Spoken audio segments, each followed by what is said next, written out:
Hey future voters, it's me, Uma, and welcome to the first long-form interview before the ballot has ever given. On the channel today, we have a Democratic candidate running to represent the 1st District of Florida in the U.S. House. She's got her bachelor's in health and exercise science from GSU and her master's in education from Troy State University. She's worked with the Atlanta Falcons and numerous high schools for sports medicine, and in 2016 became the Florida leader for Every Town for Gun Safety, and she increased engagement by over 400%. It is safe to say she is an incredibly accomplished woman, so I would like to welcome Gay Valimont to Before the Ballot. Thank you so much for being on Before the Ballot. I really appreciate it. Thank you for doing this. I mean, you are a sophomore in high school and care about politics. You're like a unicorn. Thank you so much.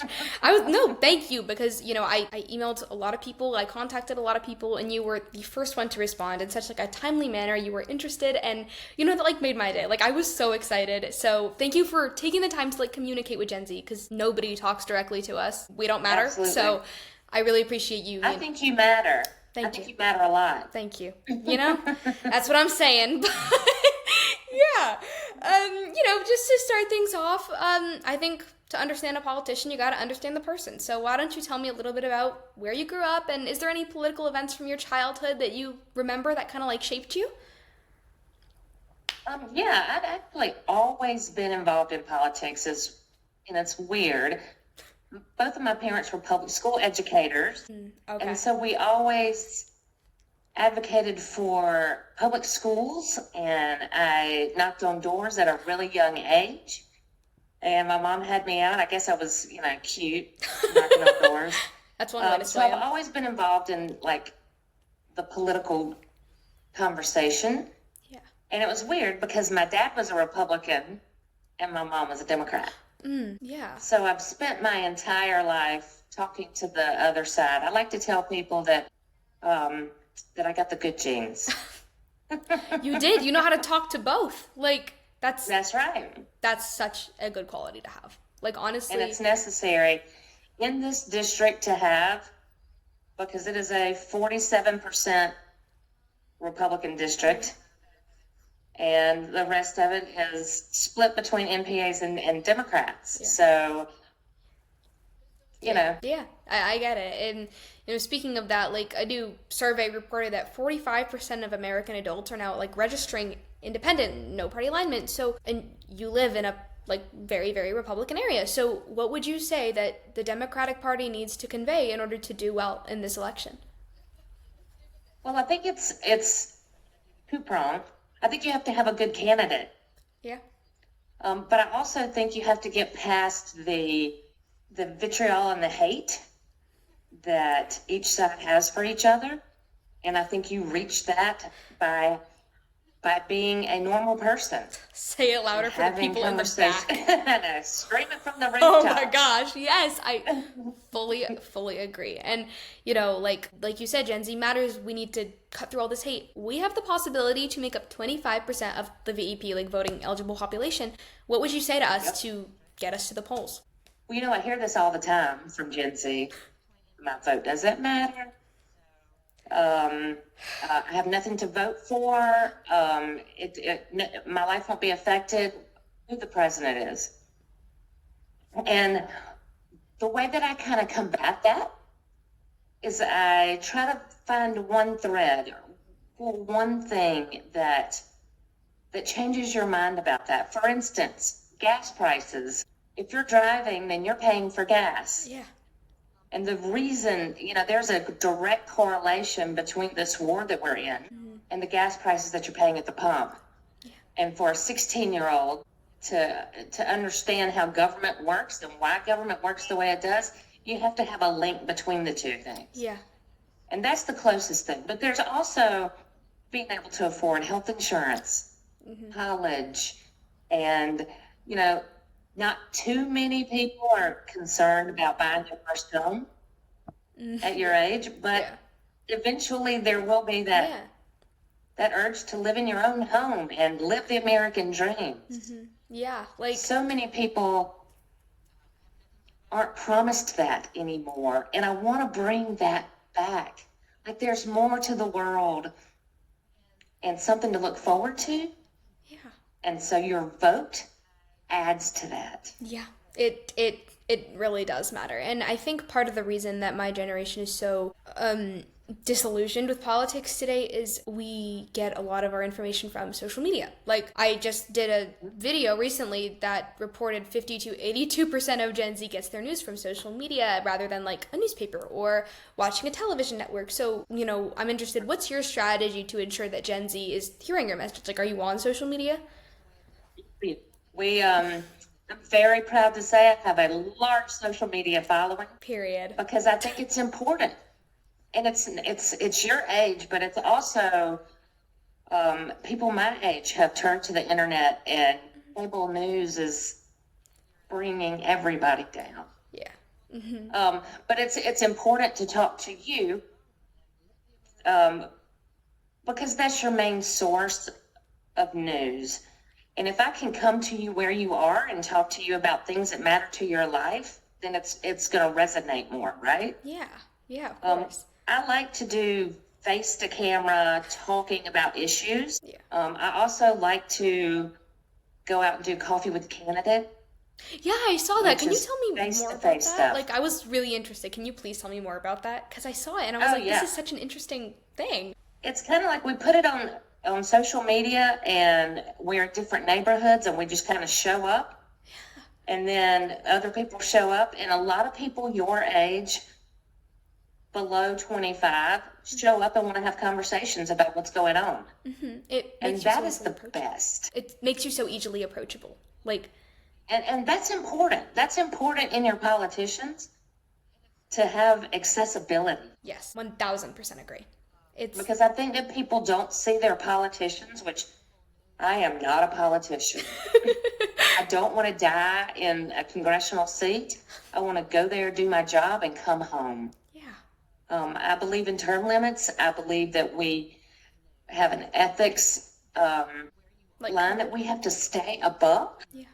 And I think that that's what we're missing in our politicians right now, our ethics and believability, and normal people being able to be your legislators instead of old white men. Yeah. I actually had a question about that. Like, right now, my generation is seeing a way of political interaction that is, it's not the norm. Like, we are fighting, we are yelling, we are cursing, and I think when Gen Z sees that, because obviously that's what they see on social media that goes viral, they get turned off. So, how would you say you get your main message across without joining in all that negative hate? Right. I won't join in the hate. There are plenty of things to be upset about in politics.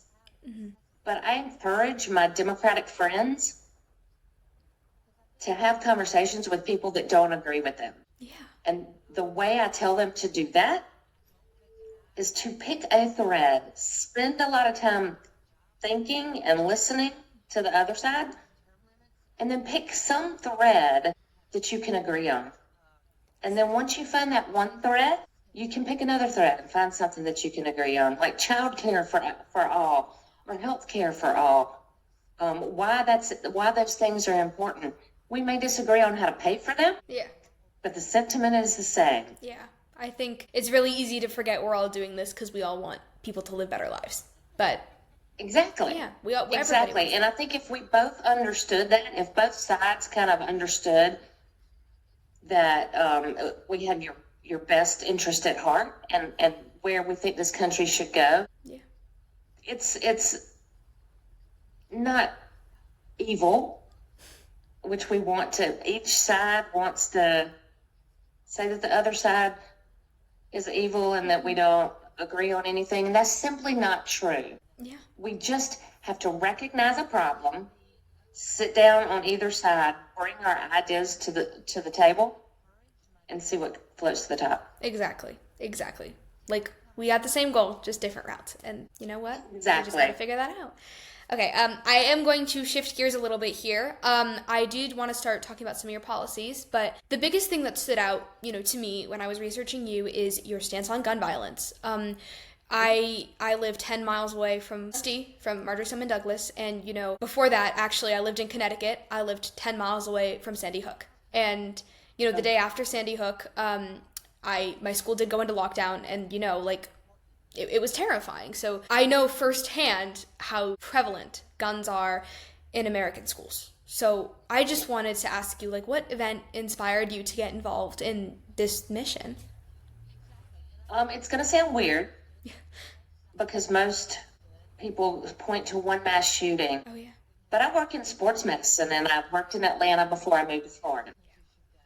And the high schools that I worked at in Atlanta were predominantly black high schools. Mm-hmm.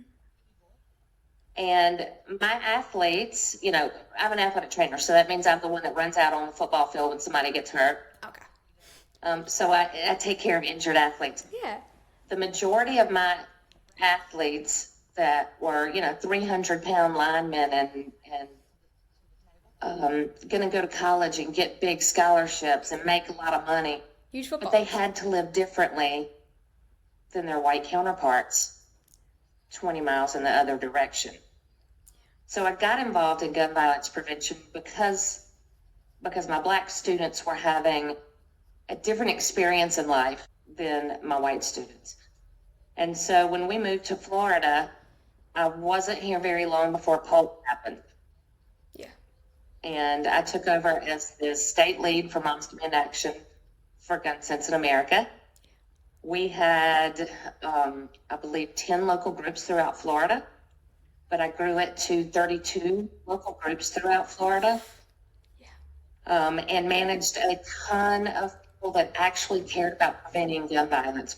And it's rewarding work, but it's also very painful because you work day in and day out to make sure these things never happen. Yeah. And then inevitably it happens again. Yeah. We just had a mass shooting here this past weekend. God, I'm so sorry. It's in Pensacola. Yeah. It's so, prevalent. Like my school, I have to have a clear backpack, clear lunchbox. Kids who play instruments, one of my best friend plays the violin.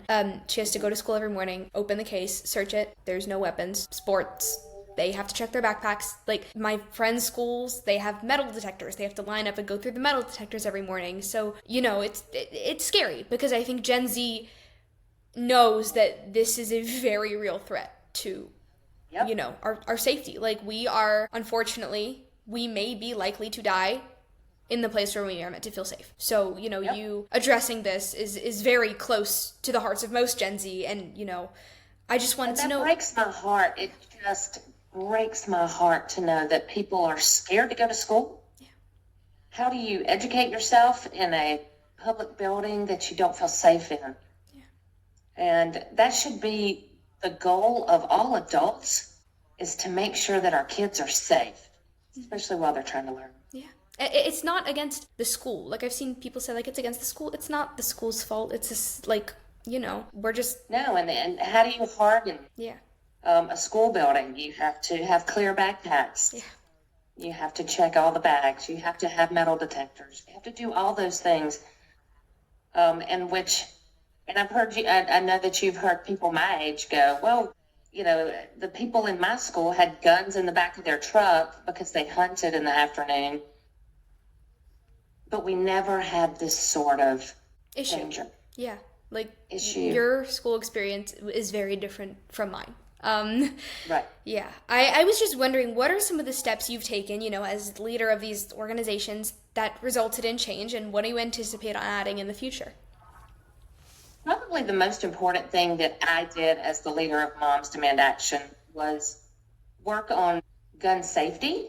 Yeah. And making sure that your guns are stored away from bullets and stored away from your children. Yeah. That was a huge program called Be Smart that we worked on. We were able to give out gun locks, and that I was very proud of. That was tangible work that you could feel. Along with the gun crisis affecting Gen Z, I think another big problem that we have to face is the opioid crisis. And I know that was a big part of your priorities. How do you plan to provide opioid support or treatment to the youth? Like, will it just be like support groups or classes or just campaigns? Like, what are you thinking? Well, education campaigns are always great. Yeah. But that's not always the answer either. You want everybody to have all the information, but like Escambia County, Florida, where I am now, has the most opioid death and addiction of any other county in Florida. And my approach is to make sure that naloxone is available to everyone, that there's this really cool program here in town. It's like those little libraries. Yeah, the book exchange things. The little libraries. Yeah. There's those from naloxone. So they're all around the city to make sure that people have the medication available to them should anything happen. Because it's one thing for us to say, don't do drugs, but fentanyl is sneaking into everything. It's pervasive. Yeah. We need better facilities. We need more mental health counselors. And we need more people to invest in the problem. Yeah. Sorry, for the viewers, can you tell us what naloxone is? Oh, it's a medication that's used that you put up your nose, like a nose spray. Yeah, like a saline. Right? That will curb the drugs. Yeah. So if you accidentally take fentanyl, or if it's in something, which is typically what's happening these days, and you overdose on it, then you can save a life that quickly. Yeah. My mom was just talking to me about, fentanyl, and she was like, I still remember Nancy Reagan's Don't Say No campaign. So would you have any plans to, do something like that for, the younger kids who might, not know what fentanyl is? Do you have a plan to reinstate something like that in your schools, or? Education programs are key, but I don't think that the Nancy Reagan model works anymore. People your age are used to social media, and that is the way to go. Yeah. Social media, getting their information from social media and meeting them where they are. Yeah. Instead of an old lady like Nancy Reagan saying, don't do drugs. Yeah. Yeah. Yeah. I don't know how effective that would be anymore. Yeah.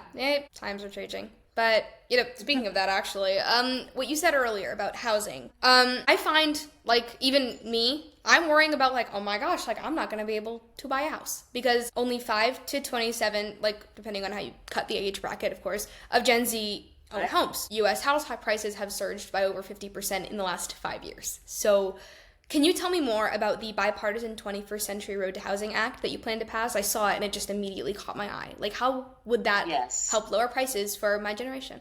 Well, it does a couple things, and it is sitting on the president's desk right this minute. Exciting. And it can pass by July the 10th. Ooh. If President Trump does not veto it. But he is waiting to hold it to see if Congress will pass the SAFE Act. Yeah. Different story, but it's waiting. So what it does is restrict big corporations from coming in and buying up single-family homes. Yeah. And raising the prices.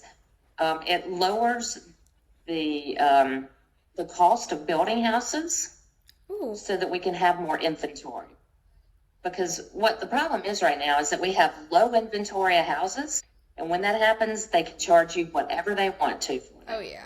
And that goes for rent as well. Another thing that it does is puts a part into place that if you are a first-time homeowner, then you get a deal on your first year. It sets people up for success. Yeah. There are 50 different ways, and I think my favorite part of the bill is that it takes old structures that already have plumbing and electricity and that we all see abandoned all over the place. Yeah. And gives tax credits for people to build on those structures instead of going in and cutting down more trees and clear cutting. Yeah. And gives them tax breaks to build affordable housing. Yeah. Yeah. This bill also sets you up for, let me see if I can look up expands the access to small dollar loans. So anything less than $100,000, you would get a deal on. It's not going to happen immediately once this bill passes. Of course, yeah. But eventually, a year down the road, we will have more affordable housing, and that is the beginning to our recovery for our economy. So do you have any plans on how to improve the job market as well? Well, yeah, there's a ton of things that we could do. Give me top 3. Yes, the job, what'd you say? Give me top 3. Okay, top 3 things that we could do to increase the job market. Yes. Build new houses. Yeah. Invest in our economy.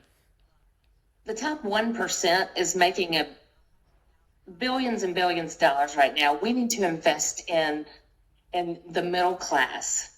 Mm-hmm. That is where our dollars need to be going right now. Instead of investing in a war, $1 billion a day, we need to invest that in community schools. We need to invest that in trade schools. We need to make trade schools affordable, if not free. Mm-hmm. Yeah. Everybody needs a job to make our economy rebound. Yeah. I agree. Like, I think Gen Z has so much of kind of an issue with like fathoming, even buying a house. Like, yeah. It's so crazy to just think about, wow, I can't even begin to think about owning something that my grandparents could have bought with their yearly salary.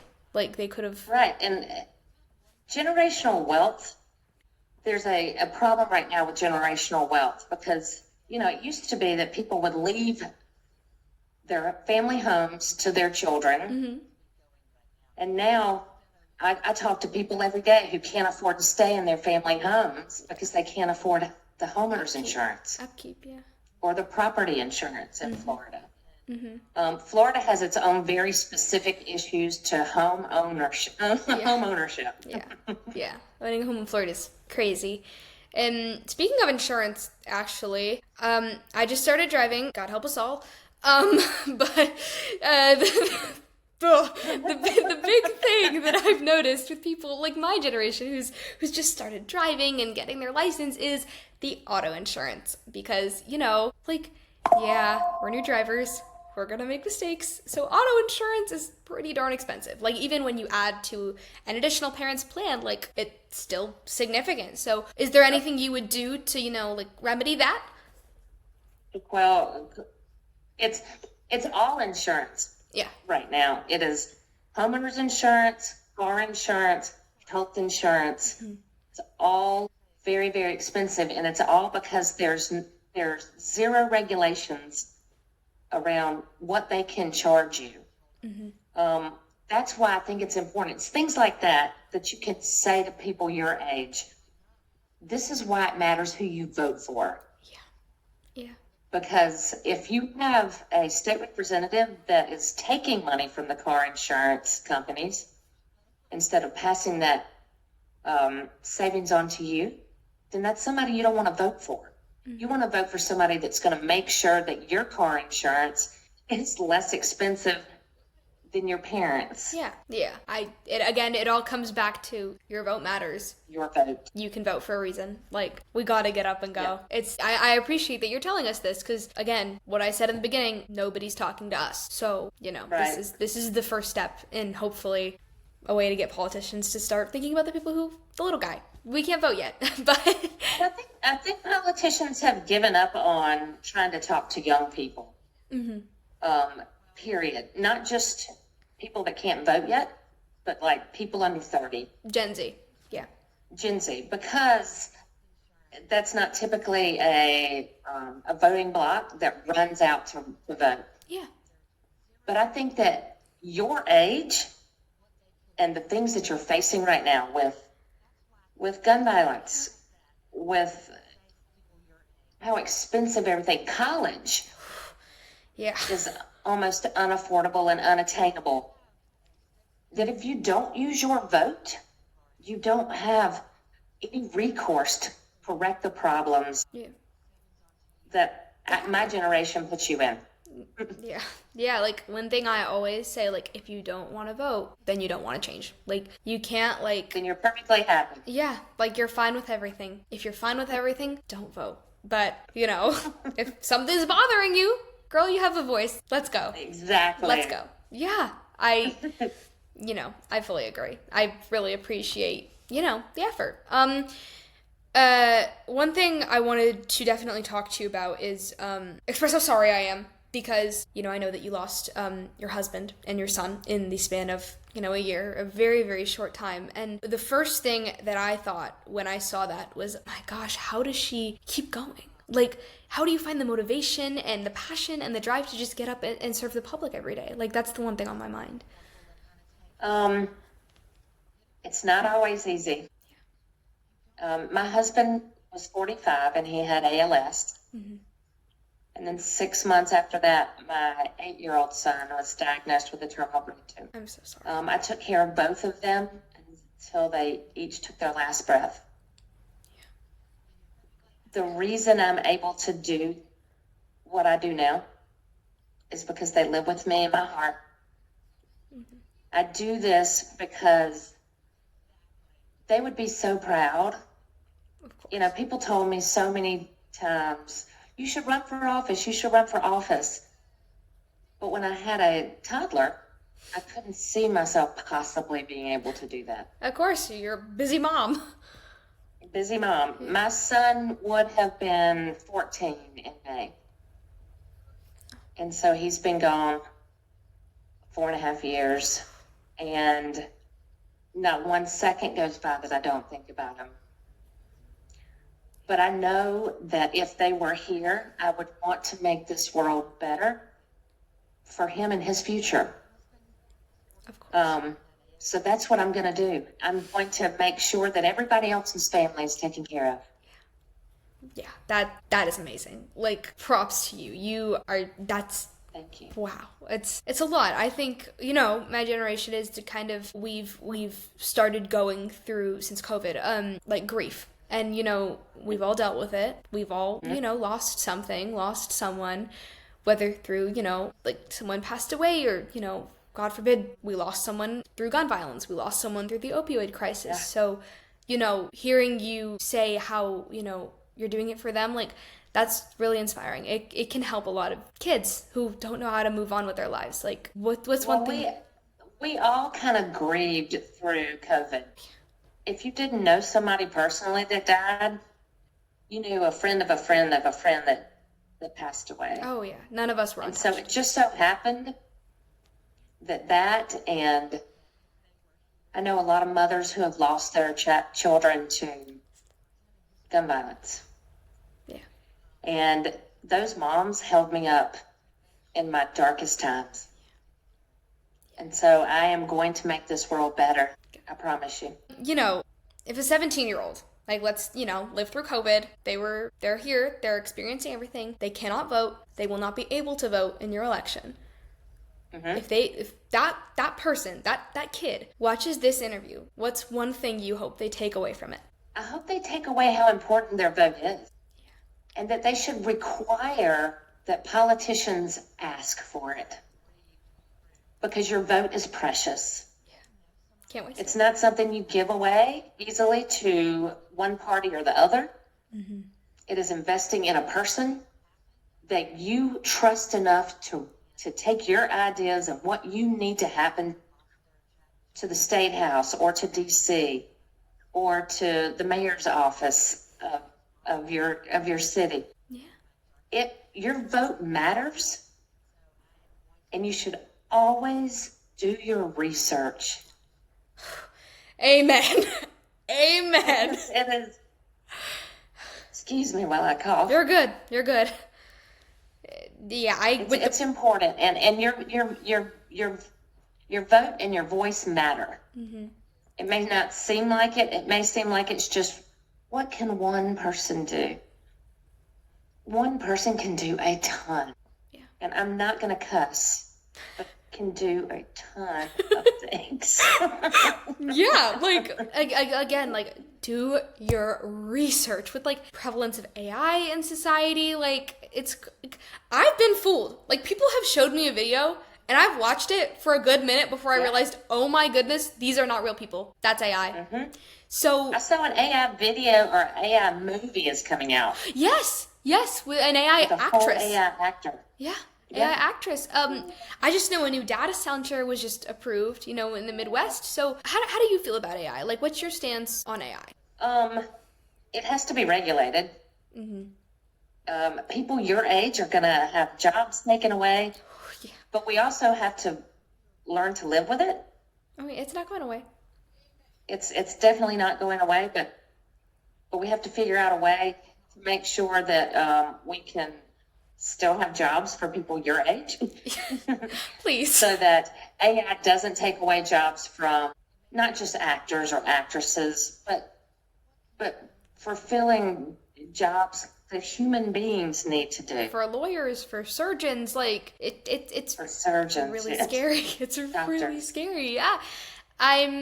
You know, AI is helpful. AI does great things, but I agree. I think AI does need to be regulated because I don't know. Maybe I've seen too much sci-fi. Maybe I've read too much sci-fi, but like, Right. it's scary. Yeah, it's scary. And you know, with the new And generation, data centers are a completely different thing. yeah.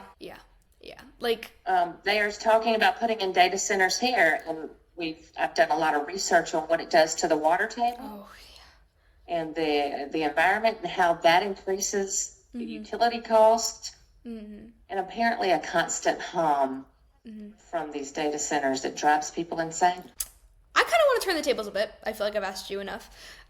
Do you have any questions for me? Like, is there anything you want to ask my generation that, like, you haven't been able to ask before? Like, Well, this is what I ask everybody that I talk to. Yeah. I ask, what is the thing that has you right now? Like, what is the thing that keeps you up at night?